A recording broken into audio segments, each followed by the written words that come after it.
Okay. Magandang hapon po sa ating mga suki, sa lahat po ng mga gumagamit ng LPG, no? At sa lahat na rin po ng ating mga kasamahang tangkero. Ito po ang aking mabait at maasahang rider, si Joseph. Ayan. Magandang hapon mga katangkero. So, ngayon po ay mag-uusap ulit tayo. Mag-uusap ulit kami ni Joseph, no? Hinggil pa rin doon sa mga yung pinaka pag-uusapan natin ay yung ika nga ay main point. Yung main point kung bakit may Republic Act 11592. So, di ba alam mo na yung Batas. Yung Republic Act 11592. Republic Act 11592. Ang tawag diyan ay yung ayan, basahin mo. Babasa natin sa kanya, no? Mahalaga kasi na ang ating rider ay Rules and Regulation Implement. Ang batas Republic Act 11592, ano 'yon? Ito yung LPG Industry Regulation Act. Ayan, LPG Industry Regulations Act. Kasi regulation. All ang 11592, LPG Industry Regulations Act, di ba? O LPG Law. LPG Law. Ito yung sabi nga nilagdaan ng ating presidente. Kailan to nilagdaan? Noong 2021. Ayan, April 14, October 14. October 14. 2021. Ano ang pinaka sa iyong pagkakaalam, ano ang pinaka objective o layunin ng batas na yan? Anong pinaka objective? Kahit na kung hindi mo alam, di okay lang, pero pag alam mo, sabihin mo lang. No? Itong video namin ng aking rider ay hindi lang para ito ay pag-uusap namin na for the purpose of educating, hindi lamang po ng mga tangkero, para i-educate po yung pong mga households, yung pong mga gumagamit ng mga LPG, lalong-lalo na po yung mga ang gamit pa rin, yung mga lumang tangke. Yes. Diba? Okay. So, ano sa palagay mo ang purpose ng LPG law na yan? Para matanggal na yung mga unsafe na mga tangke. Ngayon, very good. Tama ka dyan, Joseph. Ang layunin talaga ng batas na ito ay mawala itong mga unsafe condition na mga tangke. So, ikaw bilang matagal ng rider, paano mo ilalarawan? Paano natin masasabi na isang tangke ay unsafe? O kasi sinasabi natin unsafe itong tangke na ito. Kung hindi mo naman alam, halimbawa yan kasi mahalagang alam mo yung mga sinasabi mo na yan na unsafe na yan kasi may pupunta rito, wala ako. Diba? So may dalang tangke. Okay? So kailan mo masasabi na itong tangke na to ay unsafe? Kapag marami na siyang kalawang at saka yung maraming kalawang. Kalawang siya. Kahit na alam mo hindi mawawala itong kalawang So depende rin sa antas ng kalawang niya o sa lalim na ng kalawang. Yung iba kasi malalalim na yung kalawang pero sige pa rin. So pag malalim na ang kalawang, hindi na dapat ito paikutin sa merkado. Hindi na dapat ito umiikot pa sa mga kabahayan. At hindi na dapat ito ibinebenta pa. Okay? So yan yon. So ngayon, meron siyang tinatawag na, ito yung mga unsafe, ito yung tinatawag na injurious. Oo. Diba? Mapanganib. Dahil na rin po ito ay nakakasuga, dahil sa kalawang, dahil sa yung mga finabricate lang ng mga tangkero. Mga suki, mag-iingat po kayo dahil may mga finabricate lang ito. Ikaw ba nakakita ka na ba dyan ng finabricate? Yung ginawa lang? Oo, Na, lahat naman yan ginawa eh. Pero yung mga tinatawag natin parang mga backyard na paggawa o pag-assemble o pag-fabricate ng tangke. Nakakita ka na ba yan? Oo, marami yan kaya. Mga chop-chop. Maninipis na parang lata lang. Ayan, mga suki. Nakakatakot. Maninipis na parang lata lang. Marami pong umiikot niyan at hanggang ngayon ginagamit pa o ginagamit pa rin ng mga kusinera sa mga kabayan at ibinebenta pa. Diba? So palagay mo, bakit actually hanggang ngayon, Joseph, dahil nakita mo ko busy ako sa pagse-cellphone, sa FB, kasi every time na ako nakaka-encounter ng mga customer, lalo mga nagtatanong, pag tinanggihan mo ito, diyan na papasok yung interaction ninyo, dami na diyan. Parang nakita mo diyan na nandyan lang ako mamaya may darating na customer at tatanggihan mo yung tangke. Diyan na papasok yung pag-educate mo sa kanya kasi yung matandang kanyang kaalaman hinggil dun sa tangke. Yun ngayon ang paano mo siya i-educate, paano mo ipapasok yung Republic Act 1159 ito. Di ba? Unang-una, anong kalaban natin diyan? Presyo. Presyo. Ano pa? Siyempre, mahal ang presyo ng mga branded LPG cylinder tank, di ba? Pansin mo naman. Ano pa? Tsaka, maganda naman yung natin. Tsaka, talagang makakasiguro silang sakto sa timbang. Ayan. So, ayan, mga suki, no? Makikita nyo talagang, dahil hindi katulad nung araw yan na nando ka lang na ikaw magdadala doon sa planta, didiktahan mo yung refiller. Dahil sasabihin mo, 10 kg lang yan, 10 lang yan, o 9.5 lang yan. Ngayon, ano naman ang sinasabi ng mga customer? Dahil mura eh. Mura. Hindi na nila alam yun. Ang mas ano pa nga ang customer mas taas no pa sila dahil mura eh. Di ba? So, paano mo ipapasok itong di ba? Ang hirap ipasok itong branded, di ba? Yun, sinasabi ko sa iyo na marami akong mga na diyan. Ang ngayon nga lang, talagang bakbak ako sa pagpapaliwanag na talaga bawal na. Kaya na umaga nga lang, may tinanggihan ako diyan. Talagang hindi na rin pwede yung kanyang yung super kalan. Isa na rin ito, yung pagtanggi po natin sa kanila, isa na rin po ito para bigyan sila ng lesson. Di ba? Hindi naman lang tayo basta tumatanggi kasi tinatanggihan natin yan dahil para malaman din nila kung sila ibabalik dun sa kanilang dating supplier. Ano yan? Siyempre, kung ikaw tinanggihan, anong gagawin mo ngayon dun sa supplier mo? Hanapin ko, maganda yung tangking ko dati sa inyong binigay. Hindi gaganon ako. Or either, diba? Pagka pinalitan niya, hihingan mo na siya ng resibo. Ng maayos na tangke. Maayos na tangke. Okay, so, ayan po mga suki, no? Pagka ho kayo pumunta sa mga supplier ninyo at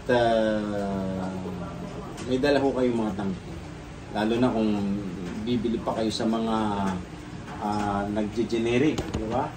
O yung mga nagbebenta ng mga walang brand. So, para ho tanggapin yan ng mga branded na LPG store operator, dapat mag-demand sila ng magandang tangke. Ganun talaga. Para maiwasan din po na kayo ay tanggihan yung tangke ninyo. Ayan, no? So, napaka hirap pa rin po. Ang hirap pa rin ngayon, talagang from time to time tayo ay nagpapaliwanag sa mga suki natin na pinagbabawal na po yung mga ganyang klase, ganyang uri ng tangke. So sabi nila paano na itong mga tangke namin? Paano itong mga tangke namin? Diyan pumapasok yung tayo bilang mga lehitimo, may mga po tayo, may mga permit po tayo, katungkulan natin Katungkulan natin, Joseph, na ipaliwanag sa kanila yung umiiral na patakaran sa pagbebenta ngayon at pagkuha ng mga tangke, pagpapalitan ng mga tangke. Diba? Para malaman rin nila. Para malaman nila.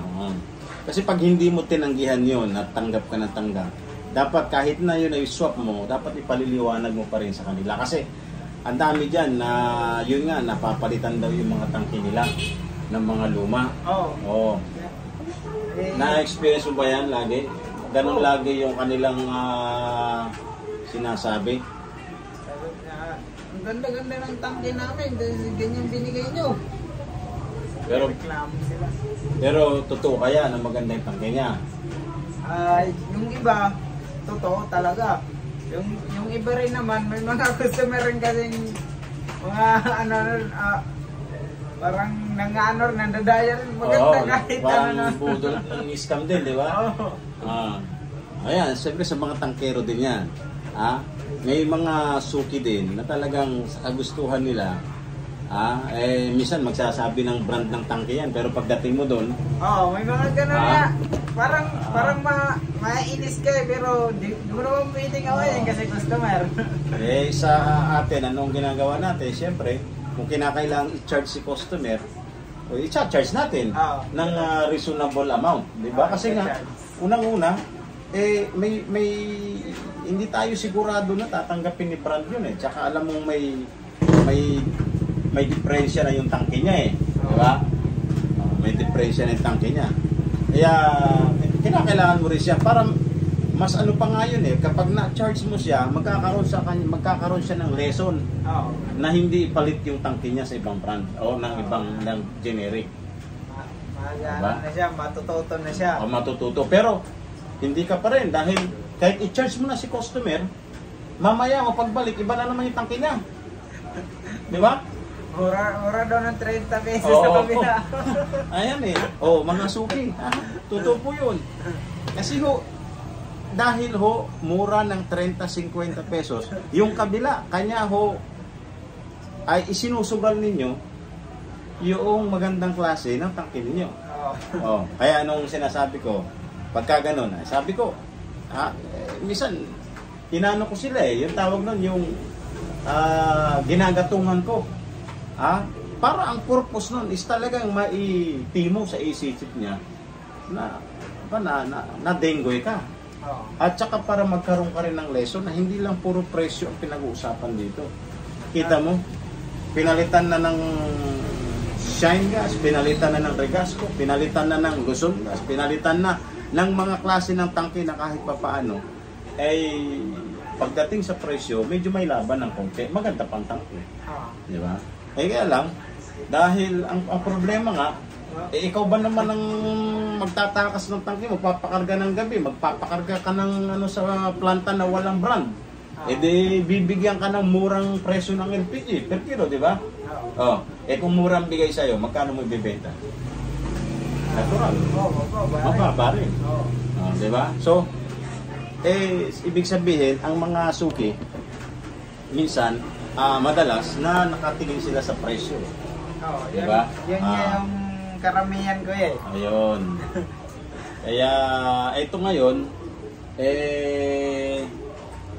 hindi lang dapat ako ang nakakaalam tungkol, hindi lang ako ang may obligasyon na mag-educate sa mga, kasi ito yung moral responsibility natin bilang nagmamay-ari at bilang empleyado ng isang tangkihan.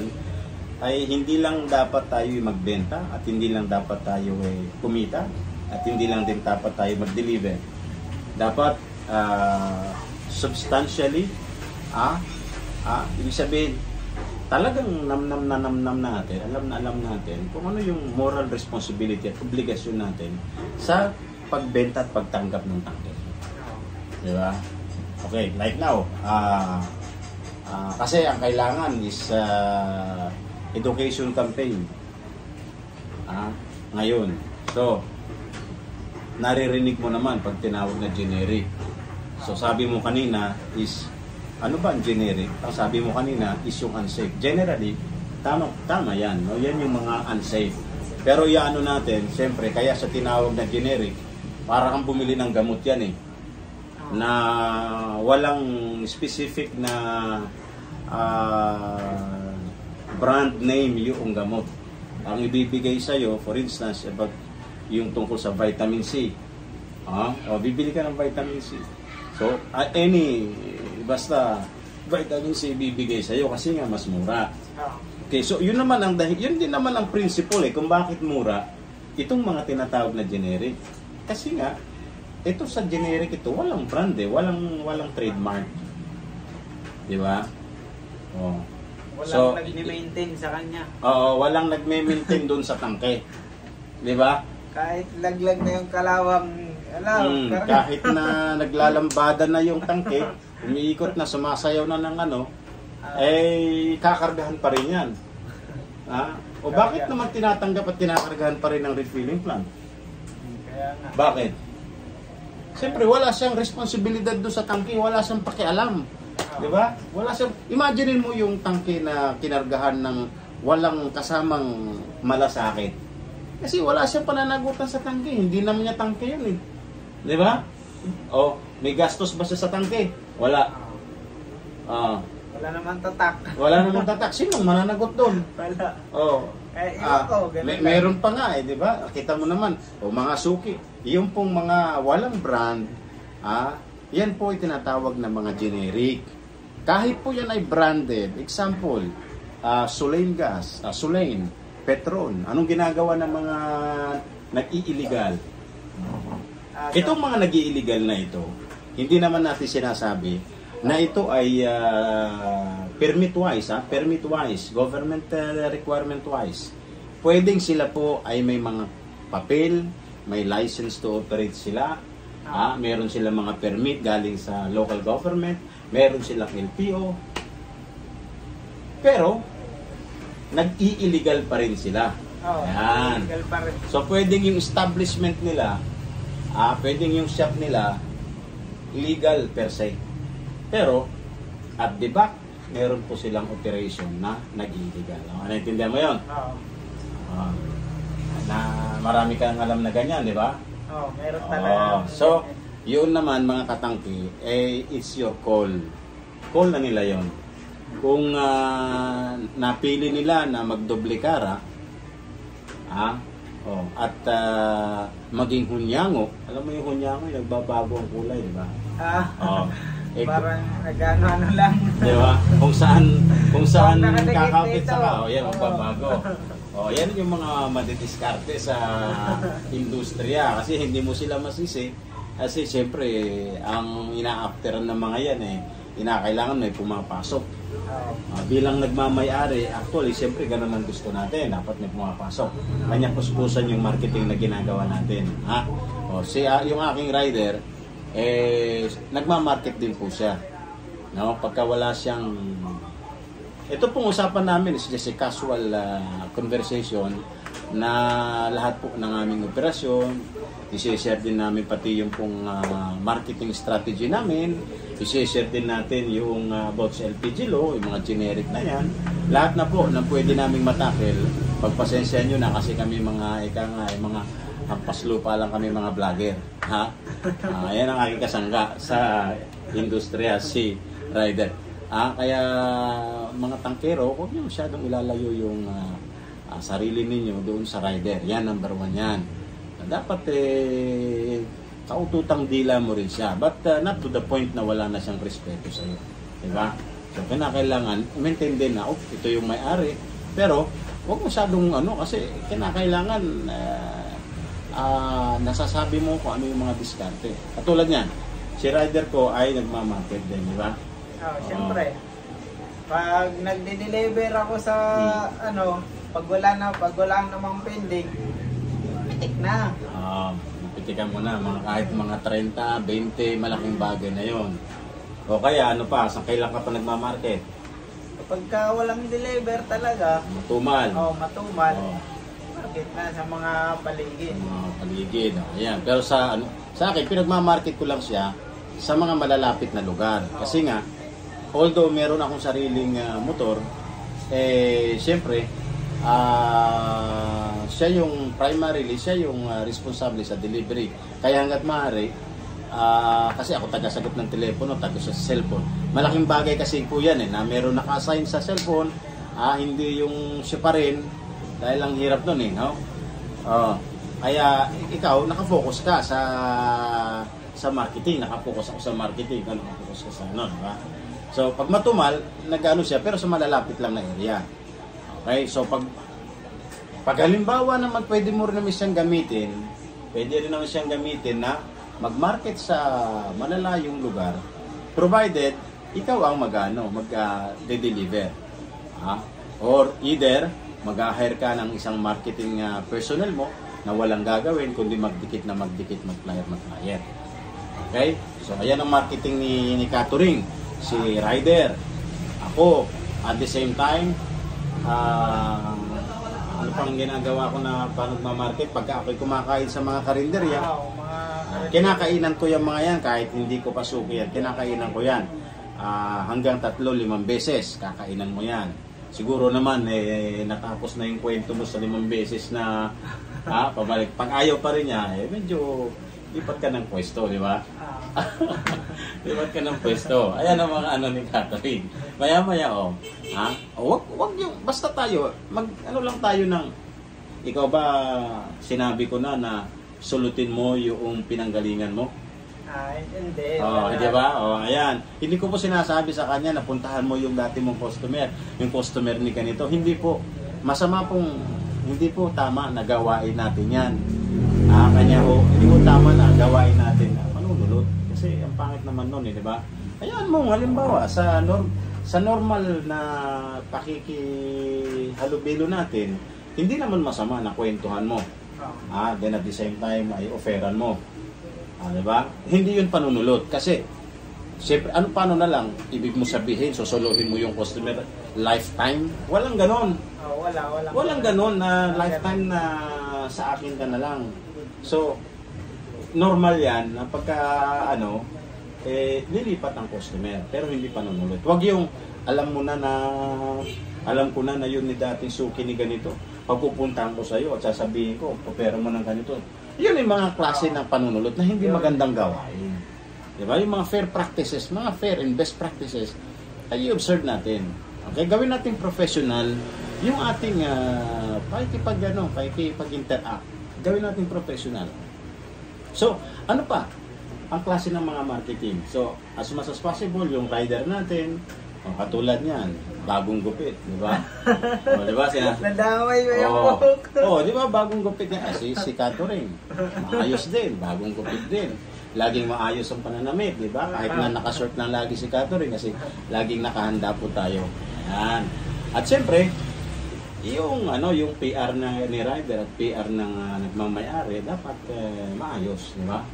Yung PR, yung public relation natin. Yung image natin to the public. Kala ko anong PR na ko nakandin. Hindi PR gas. No? Ayan. So, ayan po, ang marketing strategy ni Catering. At saka kaya nga sabi ko sa inyo, basa-basa din. Tapos, sa mga tangkero na walang masyadong ligalig sa mga kapitbahay na kakompetensya, di ba? Tayo ba legalig? Hindi naman, di ba? Hindi naman. Ayan lang natin sila na papunta pa rito, padaan-daan, di ba? Sabi ko nga, kanila yan, diskarte nila yan, di ba? Kung yun lang, ang gawin mo, galingan natin siya. Para dumami ang benta, galingan natin sa market. Huwag yung busit ka, tinitignan mo lagi yung dumadaan, di ba? Di ba? Walang ganun, di ba? Kami ni, merienda sa umaga, merienda kami sa, ayan, may nagtatanong dyan, kay Catering. Catering, magkano bang bigayan mo sa rider? Ang sagot ko, bigyan mo ng hustisya. Hindi ko siya binigyan ng figure o amount. Ano yung hustisya? Marami namang hustisya dyan. Tignan mo, may mga nagbibigay dyan ng pertang. Kung magpe-pertang ka, kung napakarami mong delivery, kung 50, 70, 100, pwede mong ipertang. Kasi gagalingan niya, di ba? Gagalingan niya pertang. Pero kung matumal ka naman at gusto mong gumaan naman yung trabaho mo, di mag-per day ka, bigyan mo siya ng basic. Di ba? siya, binibigyan ko siya ng basic. Pagka naman sabi ko, pag tumaas ang benta, o dadagdagan ko rin siya. Pagka naman wala ako at siya lang nagmamanage, dadagdag, yun mga, bigyan mo ng hustisya. So, ang sinasabi natin hustisya, yung kung ano yung actual situation, doon ka mag-ano, di ba? O, ngayon, sasabihin mo, Catherine, matumal ako, mahina. Anong gagawin mo? Hindi ka na ikaw, kung kaya mong ikaw na lang, kaysa naman mandamay ka pa. Di ba? O, di hayaan mo yung rider na maghanap na may hustisya. Wag yung wala ka palang pambayad sa rider, kukunin mo. Tapos, ano ka, nag-ano ka, di ba? Wag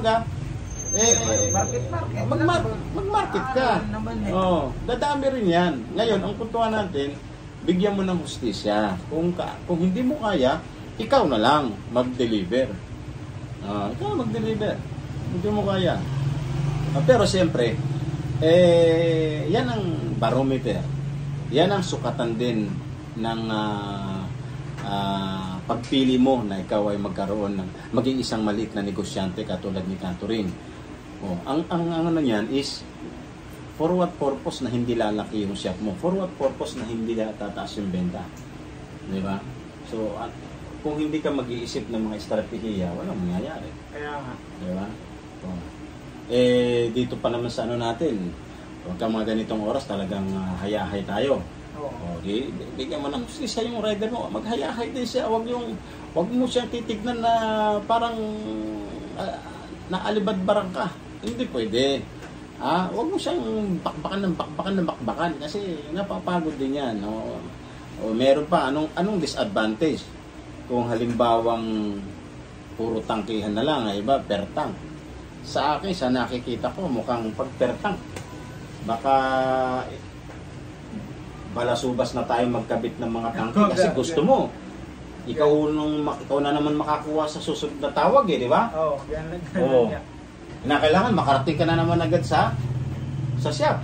Para kung ano yung kasi meron lalo pag may mga kompetensya kayo, di ba? So pwedeng ganun po 'yan, no? Ang disadvantage naman ng per day, syempre, hindi naman nila lahat, pero natural, may per day na siya Tatlo, apat lang, wala siyang pakialam. Di ba? Tatlo, apat lang. Kaya, doon pumapasok mo, makikita mo naman ngayon yung kinuha mong tao. Kung meron siyang malasakit doon sa employment. Nakikita niya, ito si rider ko, nararamdaman ko may malasakit. At nakikita ko may malasakit na nagmamarket siya ng kusa.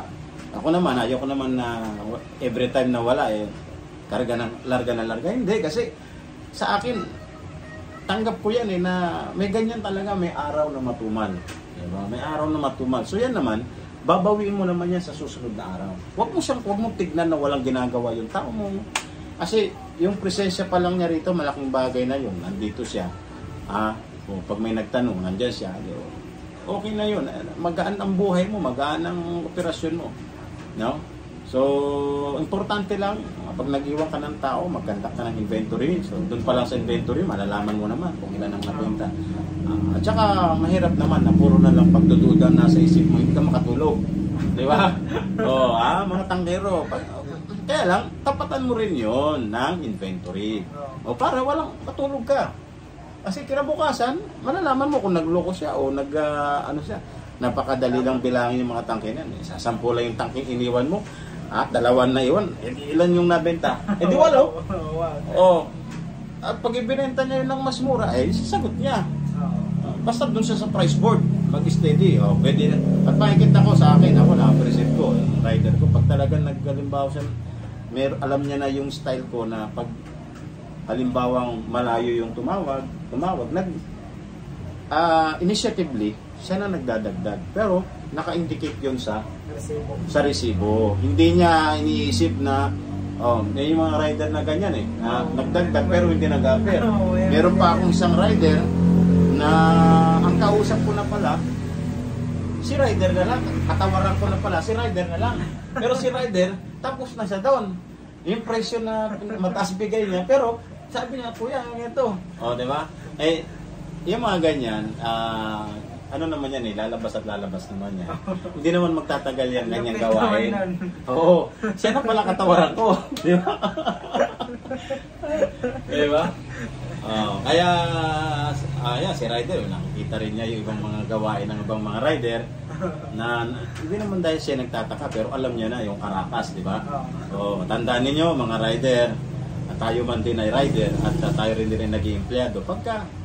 At lalong-lalo na tayo negosyante, pag sinamahan natin ng kalokohan, yung trabaho natin, yung negosyo natin, sinamahan natin ng bisyo yung negosyo natin, yung bisyo na hindi na ma-manage, kami naman, umiinom naman kami, nakakasyat ko pa si rider ko eh. Pero hindi naman araw-araw, occasional, once a month, diba? Mga ganun, tamang gin-gin lang kami. Pero yun ay para kahit pa paano, magkaroon tayo ng mingling, magkaroon tayo ng informal na pag-uusap, di ba? Okay, balikan na naman natin itong mga tinatawag na generic. Dahil nalalayo tayo sa usapan natin. Basahin mo nga itong ano ba itong LPG law na ito? Ayan, ito pababasa ko ng kay rider at makinig po kayo mga suki. Ano ba itong LPG law? Ano ang pinakalayunin? Ano pong pinaka-objective ng LPG law na yan? Ayan, basahin mo yan. Hanggang dyan. Okay? Nang medyo malakas para marinig ng ating mga suki. Naging batas ang RA 11592 o Liquefied Petroleum Gas LPG Industry Regulation Act noong October 14, 2021. Okay, so naging batas ang LPG law o Republic Act 11592 noong October 14, 2021. Ayan. Kaya sa mga suki, noong October 14, 2021 pa lang ay may batas na po na Republic Act 11592 na yan. Okay? Yan po ngayon yung governing law na sumasakop po sa aming conduct ng business. Ayan. Sa pagsasagawa po namin, pag-carry out namin ng business operation namin as LPG store operator. Tuloy ka. Layunin ng LPG law na ilatag ang best conduct and practices sa LPG industry at dagdag oportunidad na makapagpalit tangke ang mga consumer. Ayun, ulitin mo. Ano ang layunin ng LPG law na yan? Layunin ng LPG law na ilatag ang best conduct and practices sa LPG industry at dagdag oportunidad na makapagpalit tangke ang mga consumer. So, ayun. Ang sabi niya, layunin ng batas na ito na ilatag ang best practices sa pagkandak, pagsasagawa ng pagninegosyo, paghahanap buhay ng LPG-han. So, kung mapapansin po ninyo, tanggapin man at hindi ng ating mga kasamang tangkero, ito pong mga nag-iiligal na ito pong mga nakasarado ang gate, nasa loob lang ng kanilang bakuran, ayaw man nila at sa hindi, pwersado na sila ngayon na gumawa ng showroom. So, yan po mga suki, ang mapapansin po ninyo sa lahat po ng mga LPG operator, kahit po yan ay bahay nila nung araw na dati nakasaranggit, ngayon ang ginawa nila ay nagkaroon ng physical storage, physical showroom. Sabihin man natin na hindi pa rin perfecto, pero ang pinakamapapansin na natin dyan, na meron na silang showroom. Dati ang di ba, ano lang yung mga nakikita mong may showroom, sa totoo lang, ano lang na mga nagbebenta? Ano lang, tulad lang ng mga Regasco talaga. Petron, Gasol, yan, mga Petron, Gasol, Soleil, Phoenix, Brent. Yan lang, mga suki, yan lang yung makikita ninyo na may mga showroom. Ngayon, the rest, halos lahat na, nandun na yan sa kanilang mga bahay. Okay? Nandun na lang sa kanilang mga bayan. Sige lang. So, may benta, may ano kami, no? Sa madaling sabi, yan po ang isa sa pinaka mapapansin nating pagbabago sa industriya po ng mag-LPG. Yung pong lahat po ng mga LPG shop po ngayon, sa mga legal po ay may mga showroom na po sila. So, bawal na po ang walang showroom. Kanya ho, ito pong mga pakaang-kaang at murmuring until now na pinipilit nilang pumorma, ngunit wala silang magawa dahil every time ho na may bibili sa isang legit na outlet. Yun talagang may showroom. Ano po ba ang madalas nating binibitawan? Sinasabi sa kanila, bawal na po ang pagbebenta ng mga LPG na nasa loob lang ng gate, na nakasara, naka-integrate po yan sa mga bahay. Ipinagbabawal na po ang mga bagay na ganyan. Kaya makikita ho ninyo na ang isang LPG-han ngayon ay may mga signage. No, gradually po ay so ayan, tuloy po natin kasi na-outload dahil meron po kaming soup na nga. So, napansin mo rin ba yon, Joseph? Na marami na ngayon, makikita mo talagang nag-showroom na talaga sila. Isa yun yung pinaka. Ngayon, sa mga tangkero na kontrabida, maraming tanong yan kay Catherine. Bakit ganito yan? Bakit ganito yan? Bakit ganyan yan? Sinasabi nyo, ano na, ganyan. Bakit may mga ganito pa rin? Ala yan, ano yan? Hindi totoo yung batas na yan. Hindi ano yan. Baka pangmayaman lang yan. Mga ganyan ang mga kwento. Pero, makikita mo mamaya yung timang na tangkero na yon. Ano yon? Magtatayo na rin siya ng showroom niya. Kailangan talaga.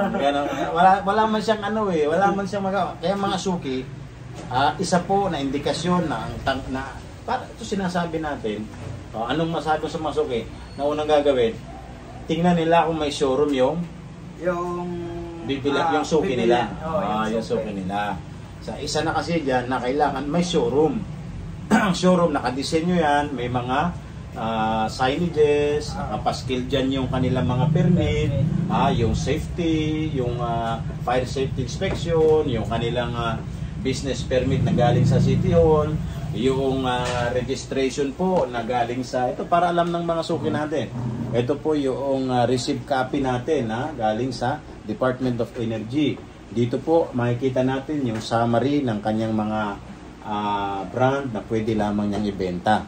So, ito po ay na-issuehan po kami ng ganito, yung receipt copy po ng Department of Energy na ang requirement kinakailangan meron kang kontrata sa mga brand owner, sa mga trademark owner, sa inyong mga dealer.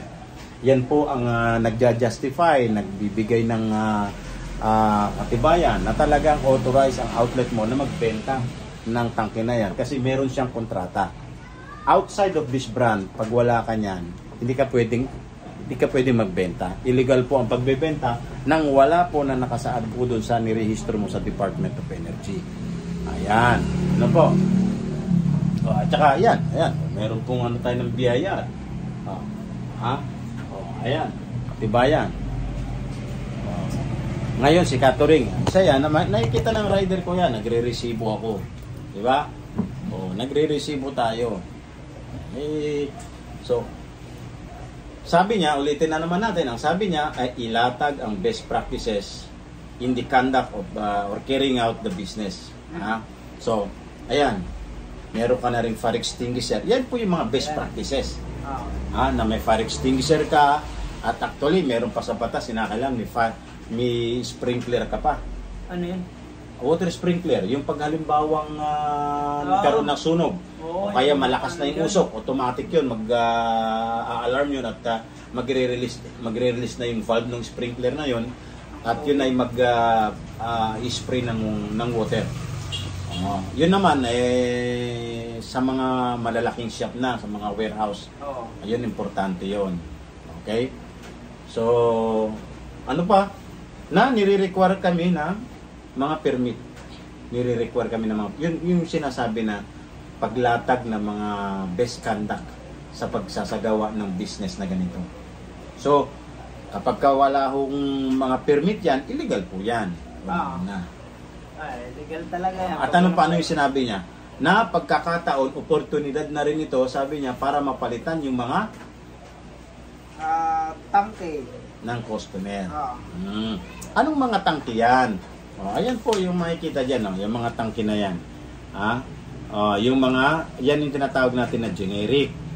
Yung mga ganyang klase ng puwitan na niya, napudpud na, yung mga kalabasa na tinatawag. Yan lang po yung halimbawa ng mga generic. Pero the mere fact po na wala pong tatak ang inyong tangke ay tinatawag na generic. Hindi siya yung paggas Como de Roscas. Ulitin na naman natin. Anong madalas na ino-order ng customer kahit branded yung tangke niya? M-gas. Ayan, di ba? Ayan, yung magic word. Pagbilan nga ng M-gas. M-gas, kahit yung tangke, sulin, gasol. Kaya pagdating doon, M-gas ang in-order mo eh. Anong sasabihin bakit ganyan? Ang sasabihin mo ngayon? Kung ikaw papalitan na lang sa papalitan na lang sa sunod. Ayan Ayan mga suki, sinabi na ng rider natin yan. Kanya napapalitan yung tangke ninyo kasi ang order ninyo is M-gas. M-gas ang in-order. Pag pinakita ko yung picture ng M-gas, nagre-react sila. Pareho lang yan. Kaya masarado ang utak. Marami po kasing mga suki natin, mga mahal naming mga ina, ama, na responsable sa pagluluto sa kusina. Marami pong mga sarado ang utak. Yung bang ayaw nilang tanggapin kung ano yung dapat at ano yung pagbabago. Pare-parehong LPG lang yan. Di ba? Yun yung dahilan nila. Ano pa? Ano pa yung mga reaksyon na pare-parehong LPG lang yan. Di ba? Tapos M-gas. O kaya gasol, kahit hindi naman Petron gasol. Kaya Kaya nawawala yung tangke ni Suki. Yung iba naman, M-gas yung tangke nila. Pabili nga po gasol. Ayun, diba? Pagbilan daw ng gasol. Ngayon, ano naman ang dapat gagawin ni tangkero?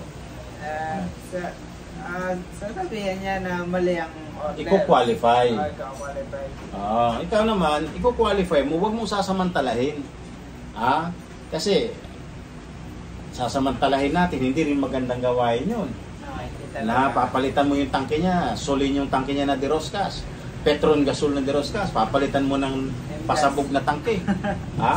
Ngayon, wala na, di panalo ka na. Mga suki, panalo na si tangkero. Pagka binigay mo yung Petron gasol mo, binigay mo yung branded tank mo, tapos pumayag ka na palitan ng pasabog na tangke. Yung mga ganyang klase ng tangke, yan. Ayan. Di ba? Yan. Pag pinalitan mo, panalo na. Panalo na talaga siya. Ay, pag hinanap niya ngayon yung tangke niya, susunod? Wala na. Hindi niya na makukuha yun. Kasi umiikot yun sa lahat ng ng customer niya. Kailan saan mo makikita yung tangke na yun? Wala na, di ba? Okay. So, ang generic, kapag walang tatak, tinatawag na generic. Kung ito ay solid, tapos pininturahan ko, tinanggal ko yung tatak niya. Generic na siya. Generic na po siya. Nadali na siya ng generic. Ngayon, isusap na natin yan sa, hindi na sa solid, sa brand na open for swapping. Halimbawa, in my case, saan natin ipapalit yun? Regasco. Regasco na. Hindi na solid, tinanggal mo na yung trade name niya eh. Di ba? Tinanggal mo na eh. Regasco na siya ngayon. Dahil, open for swapping sa atin si Regasco. As long as na-swappable yung tangke. Kailan ba nagiging swappable yung tangke? Pagka maganda pa yung potring niya, collar, ring type talaga. Ring type. At saka hindi revolve. Hindi revolve. At saka chap-chap na yun pag revolve, di ba? Kaya nga. Tsaka walang malalalim na kutkot ng kalawang. Pagka wala namang malalim na kutkot pero sira yung foot ring, anong gagawin? Charge sa foot ring na yun. Charge sa foot ring. Kaya mga suki, anong advice mo sa ating mga suki na may mga maayos na tangke? Advice ko lang, kailangan kung Regasco ang tangke nila, sa Regasco talaga nila ipalit. Kung anong brand. Kung anong brand. So, dapat pag-order po ninyo, sulin rin yung brand. Pag-order po ninyo, sasabihin ninyo kung ano yung brand. Hindi, basta kulay yellow tsaka kulay blue Diba? So, ang gagawin, papuntahin nyo po yung customer ninyo doon sa tangke. Paharap nyo po siya doon. Basahin nyo po ang tatak ng tangke. Ganun. Nakasulat dito, catering hindi yung sticker lang po yun. Hindi ako nagsusulat ng pentel pen ng permanent mark dyan. Hindi ko dinudugyot ang tangke. Sa halip, nililinisan po namin yan. At bahagi pa rin ng marketing natin yan. Pag malinis ang tangke, Oo, syempre. di ba? Pag malinis ang tangke, sabi, ganda naman ang tangke ninyo. Natutuwa ang customer. Ganun. Ayan po, mga suki at mga mahal na tangkero. So ano pa? Upang maiwasan ang aksidenteng sanhi ng LPG. Ano ba yung aksidente na sinasabi na yan? Yung may nipis na yung tangke na bumibigay na. Ngayon, kung manipis na at bumibigay, anong nangyari? Magkakasunog. Sisingaw. Oo. Magkakasunog. Kaya nga sabi ko sa kanina, kay Suki kanina, ma'am, huwag nyo na rin pong ipilit na ikuha yan. Kahit hindi ka kumuha sa akin, huwag mo na rin ikuha yan kasi baka mapag-abutan pa yung iba, mga suki, mga di ba?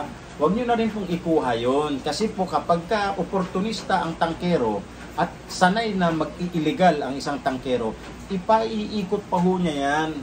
Hindi mo alam, naging kabahagi ka sa pagkakaroon ng sunog sa kabilang barangay dahil ikinuha mo pa o ipinalit mo pa yung tangke mo sa kanya.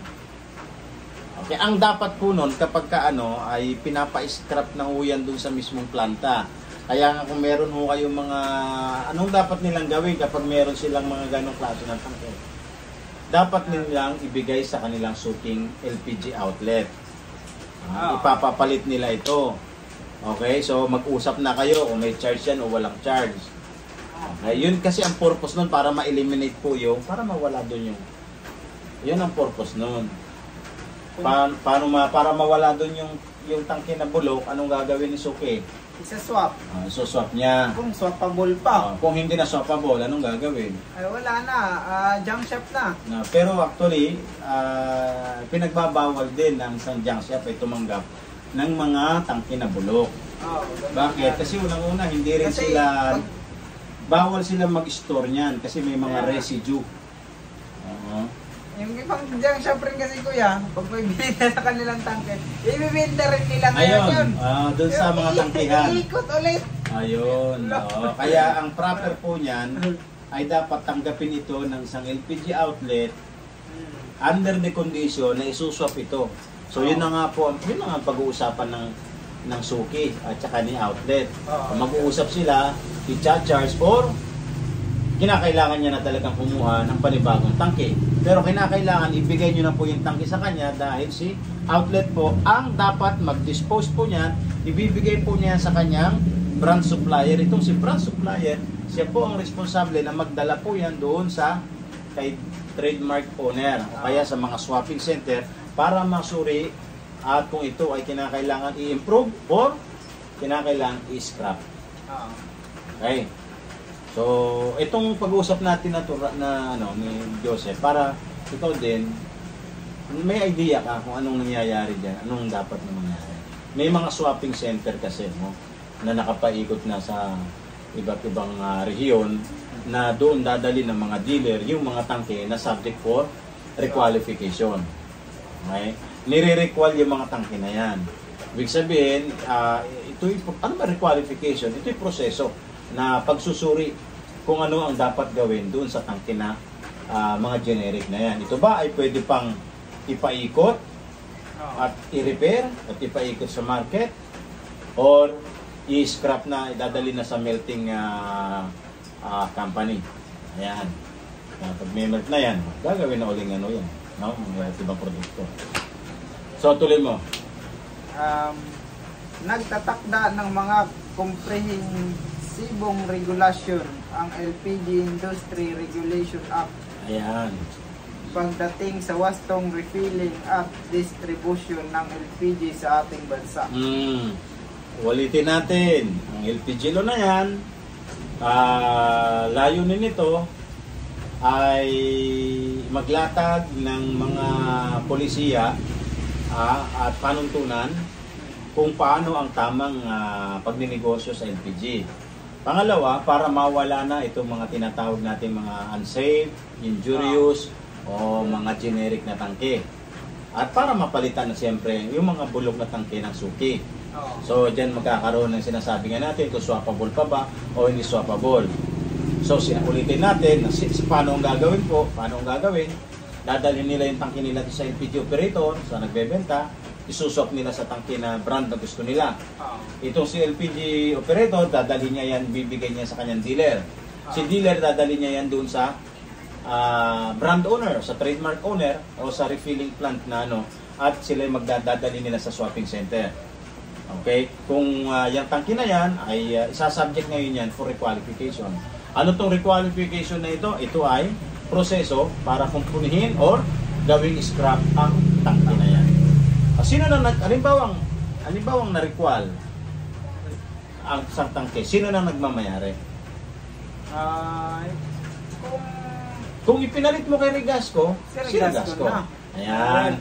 Magkakaroon ng rebranding. Sa mas madaling salita, i-rebrand po yung tangke na yan. Okay, so hindi ho natin pinag-uusapan dito yung mga branded na ginawang ni-rebrand. Iba naman ho yun, usapin po yun. Yung nga yung sinasabi nyo na tampering. Kapag originally ito yung brand na ito, pero tinanggal talaga, sinadyang ano yun yan. Pero kapag generic na po yan, na ginawa ng mga tangkero, pininturahan, natural, generic na siya nung tinanggap ng isang brand. Kaya, authorized na siya ngayon na i-subject niya na i-rebrand yung tangke na yon. Kasi generic na ang karakter eh. Naging generic na siya nung tinanggal mo na yung kanyang trade name eh. So nung kinuha ni brand, generic na. So ito, subject na for requalification, subject na for rebranding. Okay? May regulasyon kasi dyan eh, na dapat iba-buyback ng brand to brand yan. Halimbawa, Regasco ka, ako, Solane ako. Okay, so may mga Solane ka, ikaw Regasco, may mga Solane ka. Ako may mga Regasco, magpapalitan dapat tayo. At tawag doon buyback. Okay, dapat gano'n ang mangyayari. Kaya lang, ang nangyari, ewan ko lang, pero ang nangyayari, may mga ibang brand na hindi na bumabalik. Hindi. Kasi magastos pa kasi, maproseso eh.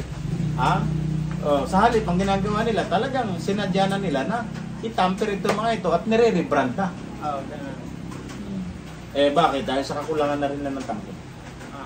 Okay, so, at sabi pa dyan, ay para magtakda itong LPG law na ito ng mga panuntunan pa. Yan na nga yung mga implementing rules and regulation, other guidelines. Yan yung swapping, yung pagkakaroon ng LTO na dating wala pa namang LTO nung araw, ang meron SCC.